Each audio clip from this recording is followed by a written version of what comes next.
Cadena SER, con Iker Jiménez.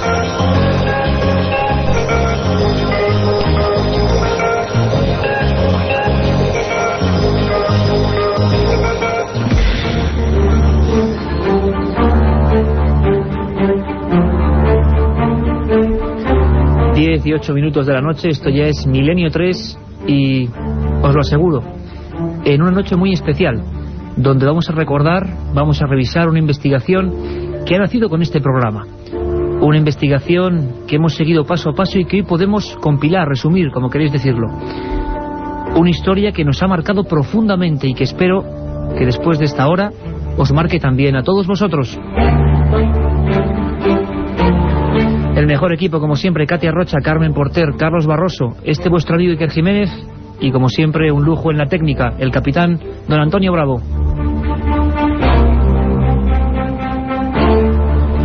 Y con estos mismos acordes, lo recuerdo como si fuese ahora mismo, empezábamos una historia que, tengo que seros sincero, yo en un principio hasta desconfiaba.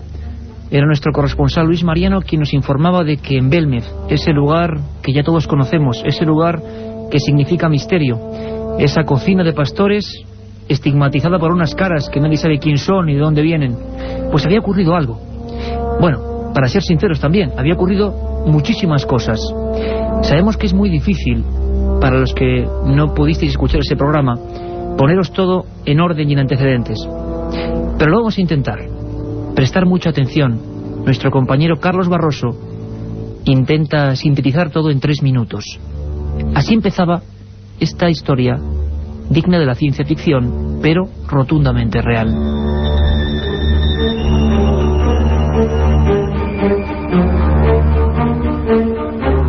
El 7 de febrero, una mujer, Ana Castillo, era sometida a una experiencia de hipnosis dirigida por Ricard Bru en la Casa de las Caras de Belmez. En estado de visión remota, comenzó a revivir escenas precisas de una matanza de mujeres y niños, angustia y muerte que indicaban un enclave concreto lejos del pueblo. Una matanza de una familia, un hombre fusilado, o unos tiros, unas piedras cayendo, una especie de... como un edificio grande cayéndose, muchas cruces. Las descripciones de la sensitiva parecían dar en el clavo. María Gómez Cámara, dueña de la casa y solitaria compañera del fenómeno durante los últimos 30 años, asintió consternada. Ese episodio histórico era real, pero nadie lo conocía. Su hermana, cuñado y 5 sobrinas habían muerto en uno de los más tristes episodios de la guerra civil, la toma del santuario de la Cabeza en Andújar. Su recuerdo era constante, y así se lo confirmaba horas después a nuestro corresponsal Luis Mariano. En la guerra mataron a mi familia en la Virgen de la Cabeza. De 9 quedaron 2. ¿Y usted se acuerda muchas veces de esa familia, María? No me acordaba, era mi hermana, mi sobrina. La investigación de Milenio 3 se centró en encontrar a la única superviviente de aquella familia. Isabel Chamorro, exalcaldesa de Belmez, vio morir a sus hermanas y padres en aquel refugio bombardeado.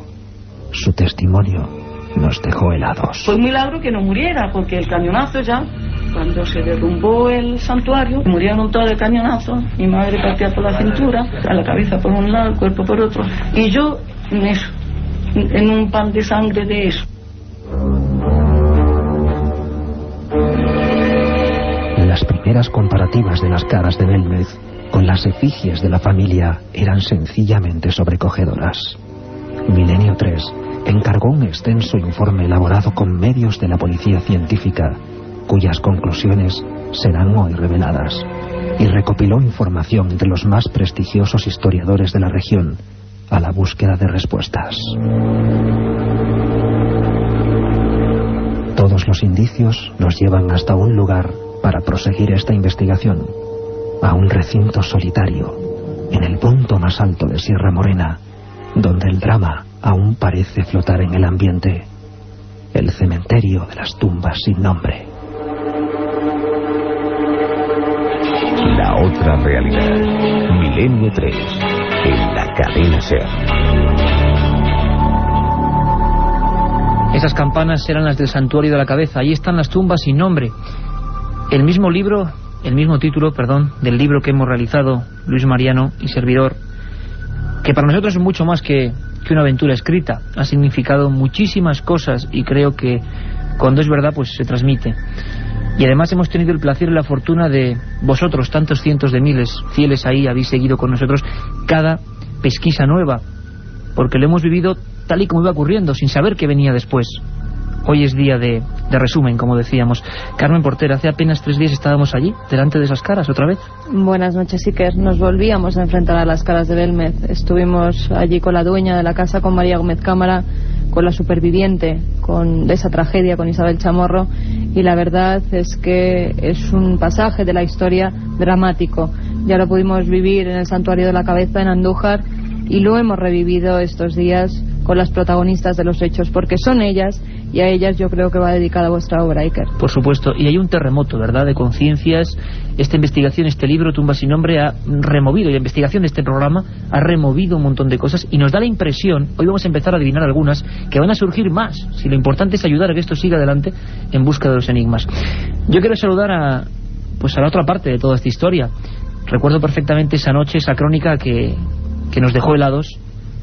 Cadena SER Málaga, Luis Mariano Fernández. Buenas noches, compañero. Buenas noches, Iker, Carmen y toda esa gran familia de Milenio 3, desde aquí de los estudios de la cadena SER en Málaga. Los pelos de punta, ¿no? Los pelos de punta en ese resumen que ya emitimos en su día y que, bueno, pues he volvido a revivir todas esas sensaciones y sentimientos de esa investigación, ¿no, Iker? Ha sido increíble, porque yo creo que hay dos cosas sobre todo principales, que gracias a tu intervención, gracias a tus pesquisas, encontramos 2 nexos importantes. Uno, que hay una familia cuyas caras, cuyas fotografías se parecen terriblemente, casi milimétricamente, a esas caras de Belmez, a esas manchas, a esos trucos para algunos que nadie logra resolver, a esas figuras, en definitiva, que se asoman al cemento sin que sepamos por qué, y hay que decirlo, que han motivado investigaciones notariales. Aquí tuvimos los testimonios que han investigado la Brigada de Investigación Criminal. Es decir, para resumir, que han pasado todos los precintos durante 30 años. Y de repente, ¿cómo es tu primer encuentro con esas fotografías, Mariano? Pues mira, Iker, la verdad, tú conoces bien la historia. Horas más tarde de ver ese programa de televisión donde Ricard Brus sometía a hipnosis a Ana Castillo, ella relataba esa historia. María confirmaba que efectivamente esa familia, su familia, había muerto 30 y tantos años antes en el santuario Virgen de la Cabeza en Andújar. Pues horas más tarde nos desplazábamos a Belmez. Conocimos de primera mano la historia de Isabel Chamorro, la única superviviente, terrible historia. Nos daba su testimonio, nos ofrecía su testimonio, y pudimos contemplar el único testimonio fotográfico, el único documento fotográfico que se conserva de esa familia. Y yo la verdad, Iker, cuando contemplé aquella fotografía de esa familia me quedé muy impactado, porque efectivamente yo ya podría ver, por lo menos de forma visual, que efectivamente había un cierto paralelismo parecido con algunos rostros de la casa de María. Algunos rostros, Mariano, si me permites, que además son en torno a los que ha girado todo el fenómeno. Ha habido más o menos 7 caras, el mismo número de víctimas, y en torno a ellas han ido cambiando, variando unas, pero esas 7 siempre estaban ahí, ¿no? Siempre han estado ahí. Yo creo que ha sido un poco el foco, el eje central de ese fenómeno ahí en la casa de María, ¿no? Y gracias al fantástico trabajo de nuestra compañera en televisión, haciendo una comparativa de las caras y los rostros, pues ya vinisteis vosotros a Málaga, visteis las fotografías, las comparativas, y os quedasteis también muy impactados y pensando, y sobre todo intuyendo, de que había ahí historia, de que teníamos que buscar, teníamos que recorrer kilómetros, entrevistar a gente y sobre todo levantar pistas para encontrarnos con todas estas historias trágicas y también, pues esperanzadoras, si cabe, ¿no?, de toda esta increíble investigación.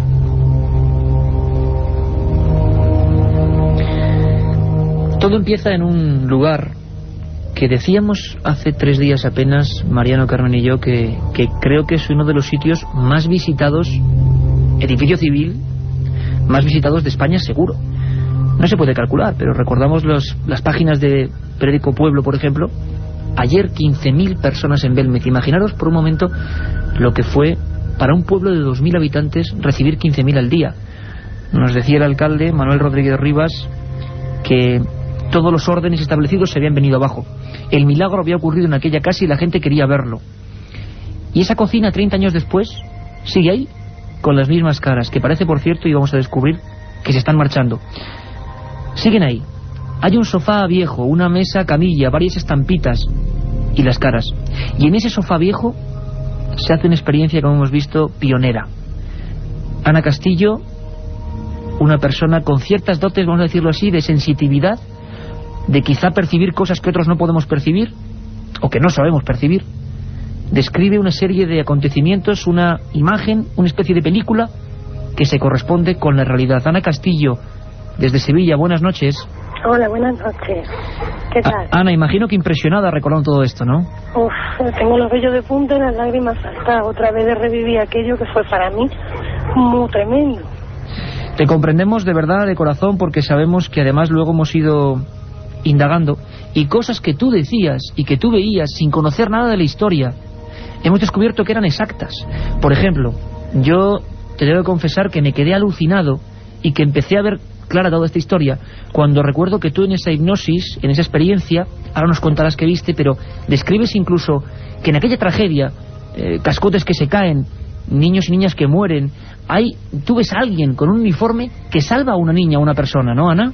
Sí, era una especie de cura, monje, algo que tenía que ver con la religión. Y se llevó a una niña, sí. Y era una única niña que veía cómo las demás morían, ¿no? Exactamente. Sí, que era como si intentara llevarse a unos pocos, pero solamente pudo coger a esa chica, creo que era niña, porque era peladita, el vestidito clarito, llorando, se la llevó. Solamente vi eso, agarrarla y como darse la vuelta y llevársela. Luis Mariano, dime. Sí, no, pues buenas noches, Ana. Hola, buenas Encantado noches. de saludarte. Yo, lo que sí quiero recordar, Iker, fue cuando nos quedamos muy impactados, cuando Ana, en esa sesión de hipnosis, ella relataba un lugar con muchas cruces, ¿no? Nosotros, ella no conocía ni esa historia, ni ese lugar, y tú y yo tampoco, Iker, conocíamos el santuario. Y cuando subíamos por aquellas curvas y ya avistábamos el santuario, la primera fotografía que se nos presenta ante nuestros ojos son cruces. Y recuerdo aquel momento, pues, de forma muy emotiva, porque, caramba, es que coincidía perfectamente con lo que relataba Ana Castillo, ¿no? Y sobre todo, ese cementerio de las tumbas sin nombre, una serie de lápidas, no sabemos exactamente quién hay debajo, los números varían, están en una loma, mi impresión es que bastante olvidados, tengo que decirlo así, por las autoridades, yo creo, no por las personas y familiares, por supuesto. Esas tumbas no tienen nombre, son una lápida blanca y una cruz, y nos quedamos de nuevo impresionados cuando dijimos, caramba, ¿cómo es que Ana Castillo veía ya esto? De cruces constantemente. Ana, ¿cómo fue la experiencia? ¿Dolorosa? ¿Terrible? ¿Tú sentías todo eso? ¿Qué es lo que te venía a ti, lo que sentías a flor de piel en ese momento? Lo primero era el sentimiento, era como una especie de empatía. Entonces sentía el dolor, la soledad, un desgarro por dentro, tenía el corazón apretado porque lo primero que yo sentí fueron las emociones. Yo iba siguiendo, yo lo primero que vi fue a una niña pequeña que iba corriendo y al principio era toda oscuridad, después se aclararon un poco esas oscuridades y me metí de lleno en un caos, pero lo primero era el miedo y el dolor, sentimientos de miedo y de dolor. A medida que iban avanzando esos flashes y esas visiones, las escenas eran terribles para la persona que las mira desde fuera, porque está sintiendo todo ese miedo, incluso los olores, el ruido que te ensordecía.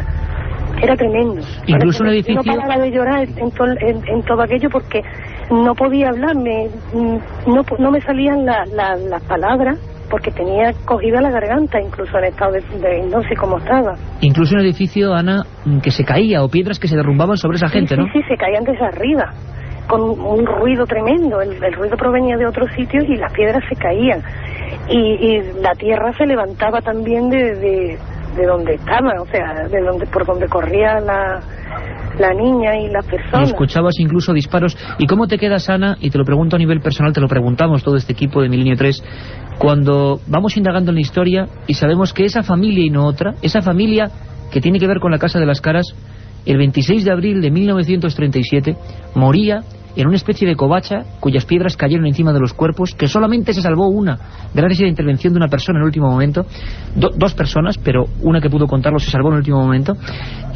¿Cómo te quedas cuando sabes que el lugar está lleno de cruces y que esas niñas mueren ahí en uno de los episodios más trágicos de la historia de España? ¿Cómo te quedas tú, Ana, cuando ves que has acertado sin conocer nada de la historia?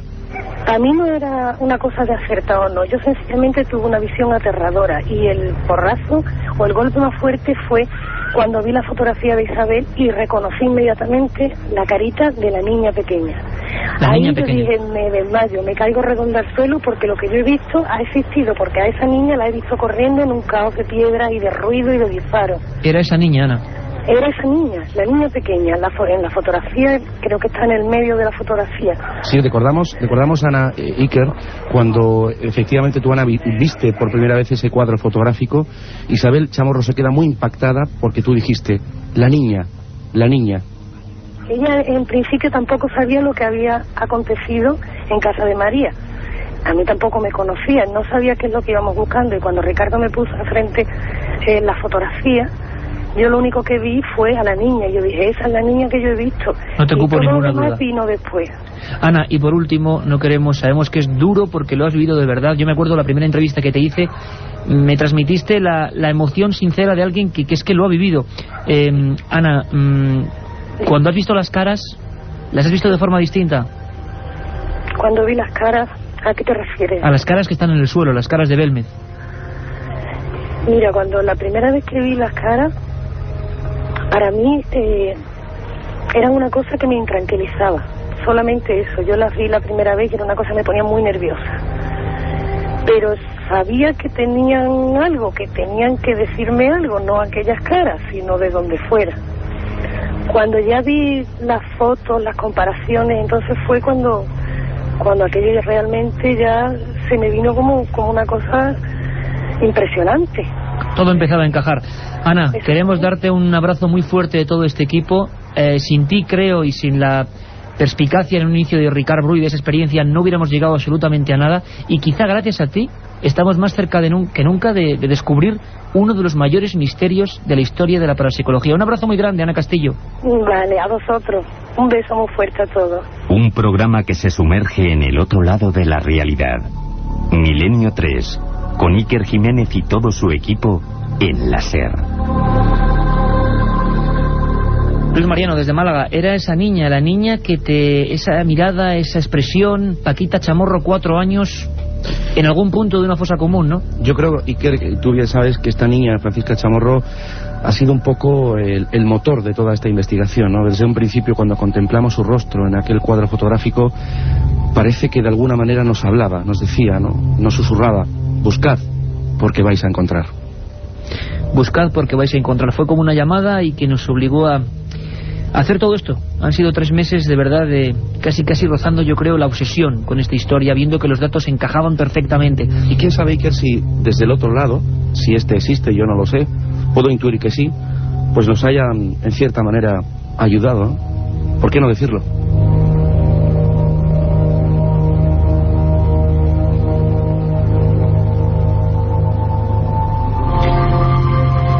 Escuchábamos a María Gómez Cámara, la mujer que está sola, la mujer que no murió con el resto de esa familia, que se encontraba en Belmez, la mujer que vio perder, digámoslo así, a varios de sus seres queridos, entre ellos su hermana, su cuñado, sus sobrinas, y que las tenía siempre en mente. Estuvimos con ella hace apenas horas para saber cómo toda esta investigación que vamos a ir resumiendo hoy le había sentado, cómo lo había vivido, qué estaba ocurriendo. Escuchad atentamente, porque es María Gómez Cámara hace 3 días, recordando, se acordaba perfectamente, ocurrió en 1937. Ella tenía 17 años, pero esto no se olvida jamás, cuando toda tu familia es aniquilada. Y nos lo recordaba en su casa, con las caras de Belmez como testigo, de esta forma. ¿Se acuerda de ella, María? De Paquita, yo me acuerdo de todas las chiquitas. ¿Y cómo era Paquita? ¿Cómo era? A nosotros es la que más nos llama la atención, ¿verdad, Mariano? Sí, sí, sin duda. Me acuerdo de la mayor que se llamaba Juana. Luego había otra que decían Ana, por mi madre. Luego otra Carmen, como yo, con el pelo rizado. Ella murió envenenada. Y luego había otra que decían Remedio. Luego estaba no estaba la Amparo. Después de la Carmen iba la Amparo. Iba la Remedio. Luego veo la Paquita, que era la última. 7 que eran.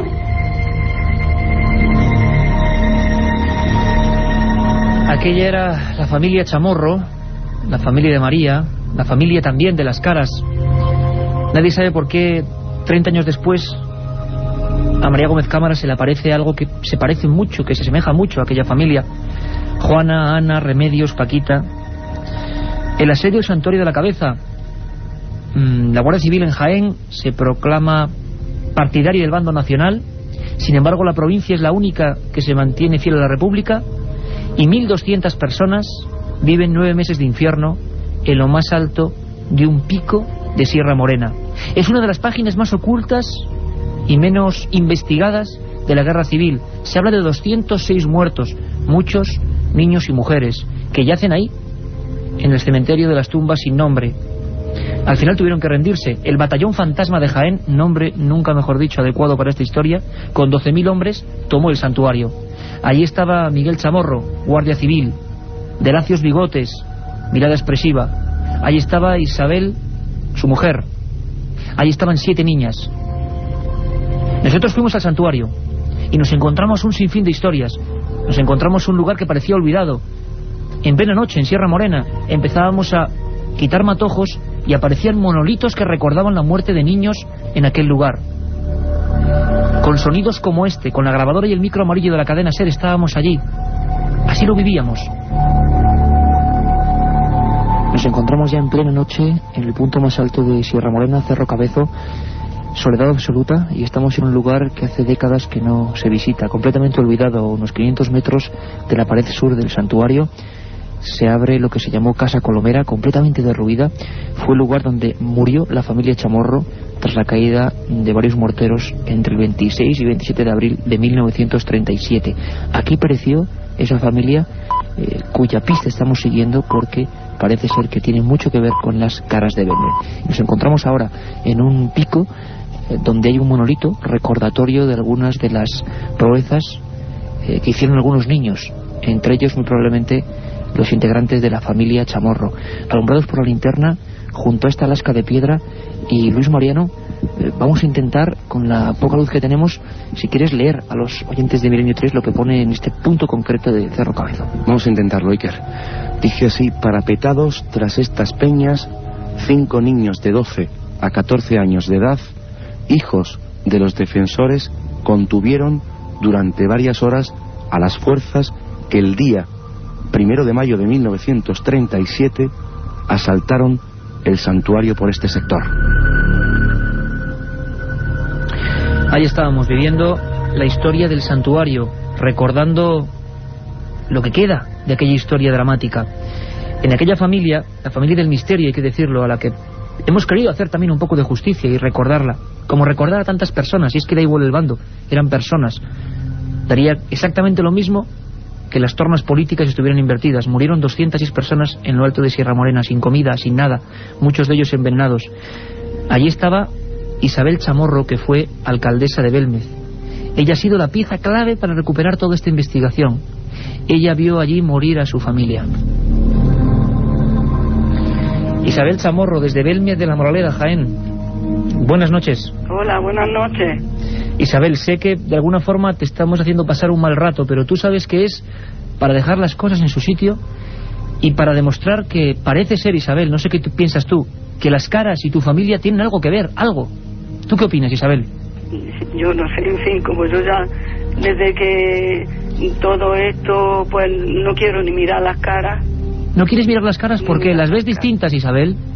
¿Las ves distintas, las caras? Esas caras por las que tú tanto has luchado. Tú como alcaldesa de Belmez te enfrentaste a mucha gente. Claro que sí.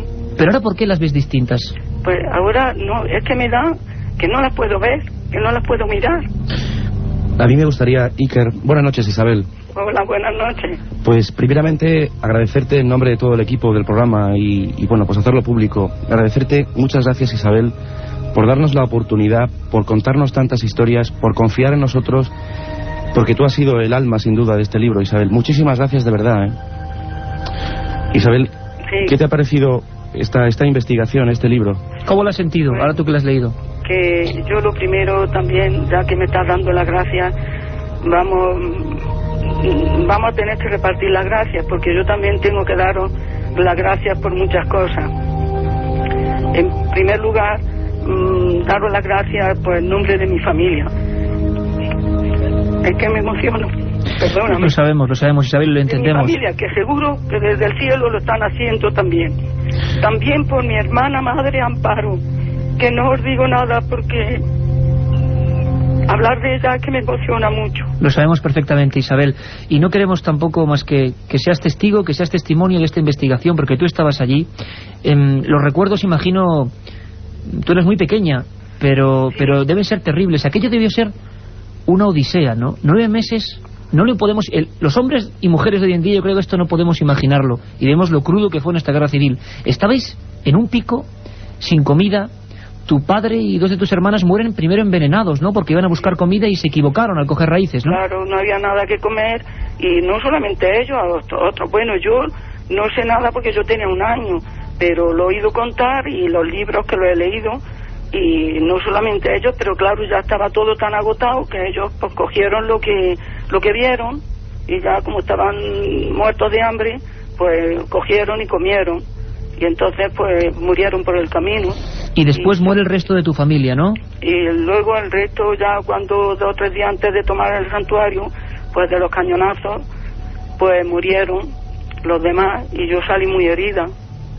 Y mi hermana Amparo, pues porque la cogió un guardia civil de un brazo y se la llevó, y por eso ella pues se libró. Y yo fue un milagro que saliera, porque salí muy herida pero con vida. Que es lo importante, Isabel, eso sí que hay que dejarlo también claro, y por eso lo has podido contar. Y tú, Isabel, al ver las comparativas que hemos hecho, al ver el análisis de la policía científica que luego vamos a comentar, ¿cómo te has quedado al ver a tu hermana Paquita, a Juana, a Ana, a Remedios, y lo que se parecen algunas caras? ¿Has empezado a, no sé, a preguntarte cosas? Sí, yo es que, sí, le veo, pero ya te digo que es que hasta ahora no he tenido valor de yo, el estudio ese de la policía, de cuando me vea más serena, de comparar y de mirarlo bien. Es lo mismo que el libro, me ha gustado mucho, pero lo he leído con tantos nervios y derramando tantas lágrimas que me ha gustado mucho, pero tengo que leerlo más despacio. A mí me gustaría... Considero que es un libro estupendo, un buen trabajo de investigación y de sentimientos. Y por eso, pues, yo sé todo lo que habéis hecho y quiero yo agradeceros también, principalmente por la amistad que me habéis dado, que ha sido sana, sincera, generosa, además por vuestra entrega total en hacer este libro, que es serio, real, y no habéis escatimado tiempo ni trabajo. Habéis tenido mucho trabajo informándose en muchas fuentes, haciendo muchos kilómetros, y sobre todo poniendo mucho corazón y mucho cariño. Sin duda alguna, Isabel. Yo me gustaría, Iker, decirle a Isabel, y ella lo sabe, a toda nuestra audiencia, que este libro, Tumba sin nombre, pues está dedicado a ella y a todos los que tienen a los suyos en cementerios de tumbas sin nombre. Y me gustaría retrotraernos un momento en el tiempo, porque Isabel Chamorro, como bien decía Iker, fue alcaldesa de Belmez del año 74 al año 76. Y como tú, Iker, yo pude entrevistarla hace 2 años y medio aproximadamente, y ella acompañaba a Hans Bender y a don Germán Argumosa, especialistas de la época, sí. Que buscaban, y que además, importante, Mariano, que sacaron misteriosas voces, claro, misteriosas voces, que ahora vamos a escuchar algunas de ellas, porque, si me permites, y además no queremos cansar más a Isabel, tú llegaste a escuchar esas voces, sí. Y muy importante, porque ahora vamos a escuchar algunas de ellas. ¿A ti a qué te sonaban? Sí, yo las que oí eran como voces como si estuvieran metidos en una cueva, y sobre todo de niños diciendo socorro, auxilio, mamá, y en fin, es que no las recuerdo bien, pero sí, yo oí 3, 2 del profesor Argumosa y una de un muchacho de aquí que la grabó él de su cuenta. Isabel, solo decirte que ese sentimiento y ese corazón que tú dices que hemos plasmado en Tumba sin nombre te es reenviado desde todo este equipo. Tenemos además visitas de buenos amigos. Está aquí Carmen Antonio Bravo, está Katia Rocha, Carlos Barroso, toda la gente que ha intentado hacer este estudio solo por el afán de saber la verdad, de aproximarse y de hacer un poco justicia también con aquella gente que tan mal lo pasó. Isabel, un abrazo grandísimo, que estoy seguro que te envía también miles de personas de toda España. Un abrazo. Muchas gracias, igualmente, yo también a vosotros y a todos los que me están llamando, y sobre todo a mis compañeras de colegio y a todo el que se acuerda de nosotros. Gracias, Isabel. Gracias. Adiós, Milenio 3, con Iker Jiménez, en la cadena SER.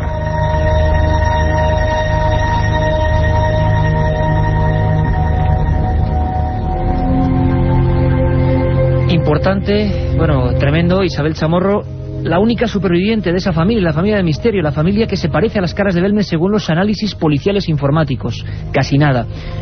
Pero hay más. Isabel habla de voces. En Belmez de la Moraleda, Jaén, la parapsicología, entonces naciente sobre todo en Centro Europa, vio un filón, vio la casa donde todo era posible y se empezaron a grabar con aquellos viejos Nágara y aquellos viejos Revox que tanto añoramos también muchos de los que hacemos radio. Se empezaron a hacer grabaciones psicofónicas. La primera de ellas, y lo hemos podido descubrir, fue realizada por miembros de la Universidad Complutense con el catedrático José de Solas a la cabeza. Y es muy curioso saber que la primera psicofonía, de la que hemos perdido, no hay copia, pero el informe existe en la Complutense, decía un nombre. Nadie lo entendió entonces. Ese nombre era Isabel. Isabel era la madre de esta familia, Isabel Gómez Cámara, muerta por supuesto junto a sus niñas en aquel santuario. Las voces han seguido demostrando que querían decir algo. No sabemos qué es, ya nos conocéis, ni una cosa ni otra, pero desde luego es que hasta prácticamente ayer, hablamos de diciembre de 2002, han surgido nuevas psicofonías. Y ahora, indudablemente, no podemos evitarlo, hacemos paralelismos. Describen un mundo terrible, describen un mundo de dolor. Dentro de apenas un minuto, en una pequeña pausa que vamos a hacer, vais a escuchar algunas de las últimas psicofonías obtenidas en Belmez de la Moraleda y todos vamos a poder opinar. La otra realidad. Milenio 3. En la cadena SER. 1937. 200 personas mueren trágicamente en el santuario de la Virgen de la Cabeza. 1971 aparece el fenómeno de las caras de Belmez. 2003. ¿Qué relación existe entre estos dos episodios? Descúbralo en Tumbas sin nombre. Un apasionante libro de Iker Jiménez y Luis Mariano Fernández. Una tragedia, un misterio, una investigación. Editado por Editorial Edad. Un programa que se sumerge en el otro lado de la realidad. Milenio 3, con Iker Jiménez y todo su equipo en la SER. Estamos aquí todos en el estudio 1, se me olvida hasta decir el mail, milenio3 con número @cadenaser.com, porque esta noche tenemos noche de oyentes y podéis opinar de todo esto que estamos hablando, milenio3 @cadenaser.com. Estamos además en buena compañía, con Francisco Contreras, con uno que ha sido mi maestro en la radio, don Antonio Muro. Estamos todos aquí viviéndolo, como decimos, casi entre sombras. Antonio Bravo a los mandos y muy impresionado también. Y no queda casi nada, ¿sabéis? Incluso las voces obtenidas por Joaquín Abenza, ingeniero informático murciano y presidente del CIFE, que son escalofriantes. Carmen Porter, pero tenemos que dar el avance como siempre de lo que hay de 3 a 4, esa sección y esa, mejor dicho, ese programa de Milenio 3, esa porción de Milenio 3 que nunca varía. ¿Qué tenemos para esta noche? Pues como bien has dicho, Iker, esta madrugada abriremos los teléfonos a los oyentes a partir de las 3:10 más o menos, después del informativo. Todos los que queráis podéis llamar al teléfono gratuito 900-100-800. A partir de las 3, no ahora que luego se colapsa todo, a partir de las 3. Allí recogeremos vuestras llamadas y podéis plantearnos vuestras dudas, vuestras felicitaciones, si queréis plantearnos algún tema para el programa o contarnos alguna experiencia propia, como ha pasado otras veces que hemos abierto los micrófonos. Como no, también está el mail que has dado antes, milenio3@cadenaser.com, del que daremos buena cuenta a lo largo del programa. Nuestras secciones, muchas de ellas contestarán a vuestras dudas. Tendremos leyendas urbanas, conspiraciones, historias perdidas, un menú de lo más completo, Iker. Pero también hay que anunciar una cosa. Estamos hablando de Tumbas sin nombre, de esa investigación que se ha realizado en Belmez de la Moraleda y en el santuario de... ¿Qué hemos todo este equipo realizado? Y en el santuario de la Cabeza en Andújar. Pues bien, el miércoles, el próximo 9 de julio, se presentará en la Casa de Cantabria, en Madrid, que está en la calle Pío Baroja sin número, esquina con Menéndez Pelayo. Se presentará este libro con todas las imágenes, pondremos vídeos, habrá de todo. Estaremos todo el equipo de Milenio 3 también apoyándonos, tanto a Luis Mariano Fernández como a ti. Y queremos contar pues con todos los oyentes, todos aquellos que queráis, estáis invitados. Por entrada supuesto, gratuita. La entrada gratuita. Miércoles 9 de julio a las 8 de la tarde, Casa de Cantabria.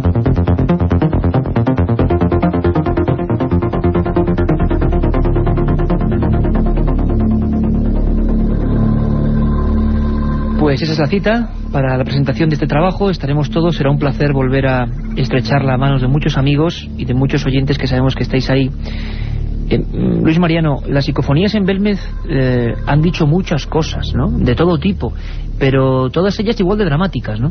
Sí, pero fíjate, hemos empezado con el testimonio de Ana Castillo, y yo creo que es la punta del iceberg de toda esta investigación, y nosotros, casi de forma mágica, por qué no decirlo, hemos ido empezando a encajar piezas de este gran puzzle, y por supuesto están esas psicofonías que se graban en la década de los 70 y que han ido empezando a encajar toda esta historia, ¿no? Es decir, psicofonías que no tenían ningún sentido en ese momento de la historia y que 30 años después empieza a tenerlo, ¿no? Y sobre todo, un mundo de dolor. Parece ser que ese edificio también no es normal. Hablábamos de esa mezquita funeraria cuya piedra fundacional está en el Museo de Jaén desde el siglo X. Ahí diversas culturas han decidido enterrar a sus muertos, y quizá por eso sea explicable lo de los huesos. Pero bueno, parece que las voces sueltas son voces sueltas. Isabel, Miguel en 1996 Pedro Amorós la sacó, sí. Y tampoco tenía ningún sentido.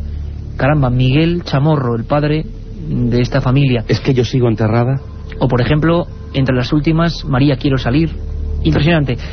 Escuchamos todos, Mariano, muy atentamente, porque Carlos Barroso, de esa forma que solo sabe hacerlo, nos mete en ese mundo de las voces de Belmez de la Moraleda.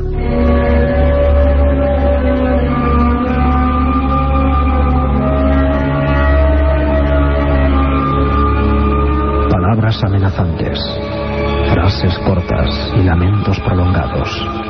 Nombres concretos que parecen enganchados al aire durante décadas. Gritos, chillidos, muerte.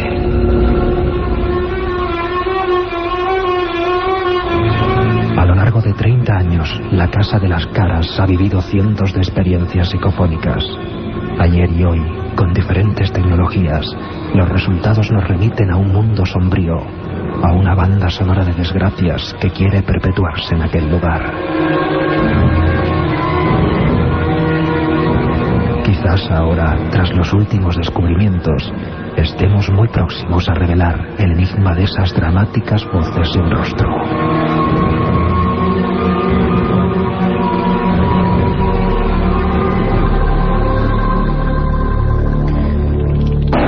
Sabemos que las psicofonías os apasionan, tienen un poder casi mágico, porque veíamos que casi salta una repentinamente, pero la hemos atrapado a tiempo.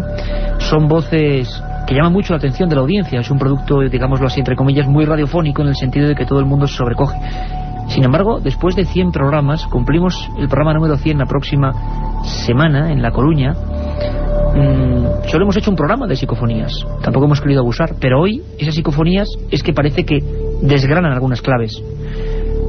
Luis, ¿tú te acuerdas además que Isabel Chamorro se salvó, pero el brazo fue la zona más afectada? Nos lo contaba hace apenas 3 días, ¿verdad? Sí, efectivamente, ella salió con el brazo muy herido. De hecho, tuvo que ser atendida con posterioridad, e incluso estuvo a punto de perder el brazo. Gangrenado, tenía varios orificios de la metralla. Pues ¿cómo se puede quedar la gente, Mariano, cuando nos enteramos que en diciembre, cuando nada de esto había empezado a ocurrir, don Joaquín Abenza, magnífico investigador, ingeniero informático, director del CIFE de Murcia, se acercó a Belmez por vez primera y grabó con sistema digital algunas conversaciones? Y en esas conversaciones se mezclaban voces. Siempre ha ocurrido de la misma forma. A veces no era el investigador el que iba a recoger la voz exprofeso, sino que en plena conversación con María surgía una voz, y una voz que se correspondía con un contenido. ¿Cómo nos quedamos cuando esta voz, grabada hace apenas 6 meses, repite: mi brazo, mi brazo? Escuchad muy atentamente.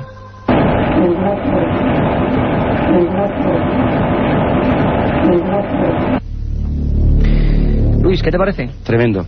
La verdad es que, pues como esta psicofonía, muchas cosas más en esta investigación que nos ha dejado perplejos, helados, y yo ya no sé qué pensar. Y que es una investigación, como bien sabes, que nos ha cambiado pues de forma brutal, y ha habido muchas extrañas coincidencias, todas como estas. Por ejemplo, si vemos la película de los hechos, vemos a una familia, 9 miembros, 7 de ellos encerrados 26 de abril del 37. En esa investigación que he tenido el placer de hacer contigo, Mariano, describimos hasta los partes de las palomas mensajeras que llevaban en la pata y que se han podido recuperar. Y eran mensajes de un dramatismo increíble de lo que pasó a aquella gente, muerta de frío, de hambre, tiroteados, con bombardeos, como ocurría en cualquier bando y en cualquier punto en esa terrible guerra fratricida entre los españoles. Pues bien, nos imaginamos un mundo de dolor, como esas psicofonías decían desde los años 70. Pero claro, que sigan activas, sea lo que sea las psicofonías, que ahí no entramos. Pueden ser contenidos mentales, palabras que se quedan en el aire. No sé, que nosotros escuchamos cosas que realmente no están, no lo sabemos.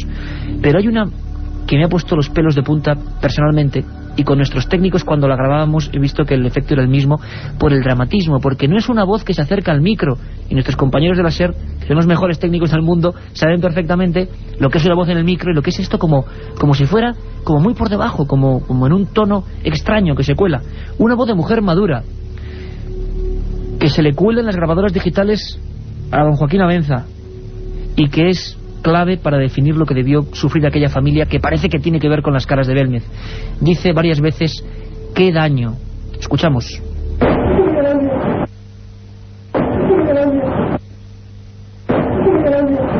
Con un dramatismo tremendo, ¿verdad, Mariano? Con un dramatismo tremendo, y que yo creo que casi sufriendo, ¿no? O sea, esa es la frase, sufriendo. Y quizá para cerrar esta, si me permites, Mariano, esta inmersión, ¿no?, en un mundo tan subjetivo, desde luego, pero que está ahí, que parece que se corresponde con el ambiente que se vivió en esa casa y en ese santuario.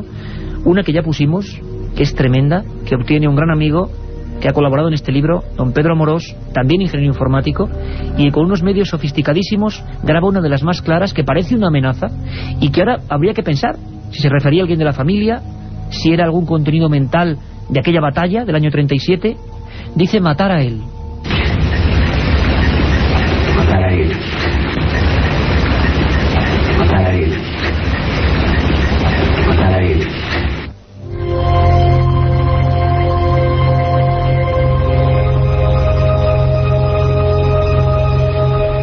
Una historia tremenda, como veis, nos ha impactado como periodistas y como personas.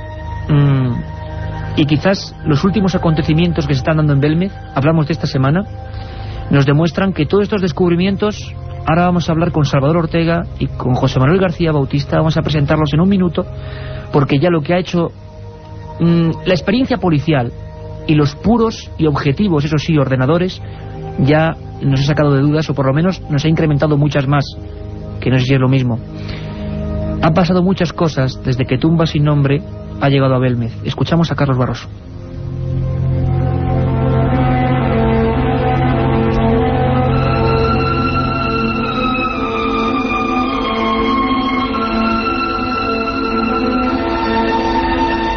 La repercusión en Belmez de los descubrimientos revelados en Tumbas sin nombre solo puede calificarse de brutal. Un terremoto de conciencias, un reguero de nuevas informaciones que van despejando una serie de claves que llevaban demasiado tiempo ocultas.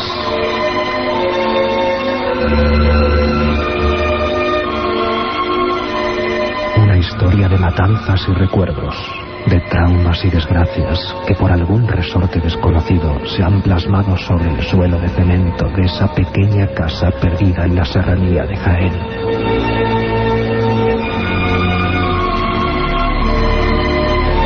Un viaje en busca del misterio.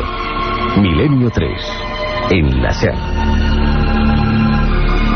Repercusiones, acontecimientos, terremoto de conciencias, la España negra que aflora un poco porque hay un pasado que parece que tiene una conexión directa con ese fenómeno que nadie comprendía, que nadie entendía hasta ese momento, hasta esa hipnosis, hasta las comparativas de fotos. Yo quiero saludar a un buen amigo, maestro en este programa, que siempre que hay un asunto policial nos aconseja, nos dice, nos indica. Él, fijaros si es mágico, que la semana pasada hablábamos de psico-killers, de cómo él atrapó, por ejemplo, al mayor psico-killer de la historia de España, y esta semana ya se ha visto lo que ha ocurrido con el asesino de La Baraja. Él es Salvador Ortega, pionero de la policía científica, diplomado en ciencias forenses. Don Salvador Ortega Mayén, buenas noches, compañero. Buenas noches, querido Iker. ¿Cómo te quedas tú? Todo un policía de los más afamados de este país, de los más importantes, y que se encuentra metido, porque nos has ayudado mucho, porque has dado claves importantísimas al elaborar este libro. Nos decías, esto va por aquí, esto va por acá, y yo muy brevemente quiero preguntarte, ¿a ti qué te suena? ¿Hay algo ahí que, por qué aparecen en casa de una señora como María estas caras que pertenecen a su familia?